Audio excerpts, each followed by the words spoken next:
Daudz Anglijas latvieši ikdienā smagi strādā, taču šodien viņi ir saposušies un sapulcējušies šeit, Mansfildā, lai apbalvotu tos, kuri pagājušā gada laikā ir sasnieguši visvairāk.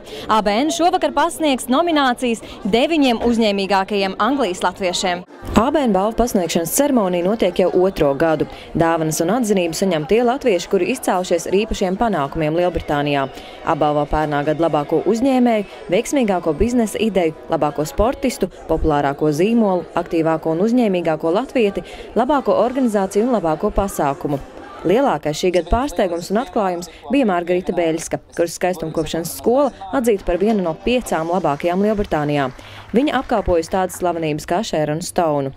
Margaritas mērķis ir attīstīt skolu kā vislielāko Lielbritānijā.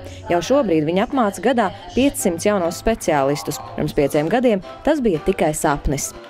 Es atbraucām uz Angliju un es nerunāju vispār angliski, un tāpēc es domāju, kaut kas jādara ar rokām ir, un es iemācījos Latvijā, kā taisīt manikīru, es paliku manikīra meistars. Man tas tik ļoti iepatikās, ka es arī turpināju šeit to darīt, un es vinēju daudz konkursus, gāju uz visādiem pasākumiem nagu, un tā arī radās tā ideja. Par labāko biznesa ideju atzīts jaunizveidotais pārvadājumu uzņēmums Māriskā transporta.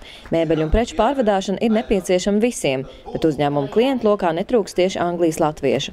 Izrādās uzņēmējs darbību uzsāka apstākļu sakritības spiests. Sākums, protams, bija grūts. Paliku bez darba. Kā lielākā daļa uzņēmēji, kuri uzsāk savu biznesu, viņi tieši uzsāk viņu pēc darba zaudēšanas. Jau gadu jau darbojos pats uz sevi. Anglo-Baltic News nominācijas pasniedz, lai latviešus motivētu uz sasniegumiem un aicinātu attīstīt uzņēmēju darbību. Apbalvošanas ceremonijas izveidotāja Dace Gaila šo nu jau par tradīciju kļuvušo pasākumu ik gadu gaida ar lielu prieku. Viņa uzskata, ka Anglijas latviešu sasniegumi ir ievērības cienīgi, tāpēc viņi ir pelnījuši atzinību no savējiem. Viņi man rakstīja vairākas reizes, un es viņus visu laiku ignorēju, jo vienkārši nebija spēks visiem atbildēt. Un tā kā es aizbraucu, tad es sapratu, ka es neesmu kļūdījusies, un paldies Dievam, kad es aizbraucu un es atradu Margaritu Beļsku. Tāpat Laima Brins, lieliska sieviete, viņa tik daudz cilvēkiem šo gadu laikā ir palīdzējusi, ka vienkārši tas nav aprakstāms. Un mēs no malas bieži vien to neredzam, un tas ir pasākums, kad mēs šos cilvēkus varam celt gaismā.